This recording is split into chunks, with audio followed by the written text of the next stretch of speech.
સુરેન્દ્રનગરના મૂડી સડલા રોડ પર અકસ્માત સર્જાયો। સુરેન્દ્રનગર મૂડી સડલા રોડ પર ડમ્પર પાછળ કાર અથડાતા ઘટના સ્થળે 3 લોકોના કમકમાટી ભર્યા મોત નીપજ્યા છે। ડમ્પર પાછળ અલ્ટો કાર ધડાકાભેર અથડાઈ હતી, જેમાં કારમાં સવાર 3 લોકોના ઘટના સ્થળે જ કમકમાટી ભર્યા મોત નીપજ્યા છે। તો સુરેન્દ્રનગર જિલ્લામાં અકસ્માતના બનાવો દિવસે ને દિવસે વધી રહ્યા છે।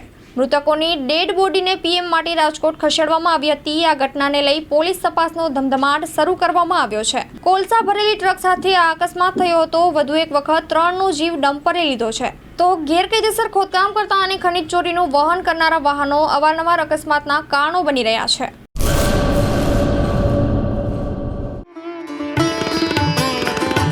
રાપર તાલુકા શહેર અને ગામની તમામ જાહેર જનતાને જણાવવાનું કે રાપર શહેરની મધ્યે મોહનકુંજ એપાર્ટમેન્ટ, સલારી નાકા પાસે સંજીવની હોસ્પિટલ ખાતે જનરલ હાડકાની સારવાર અને ચામડીના રોગોની સારવાર કરવામાં આવે છે।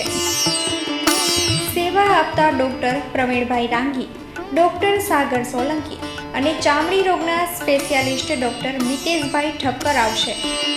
ચામડી રોગના ડૉક્ટર પ્રવીણ ત્રીજા રવિવારે સેવા આપશે।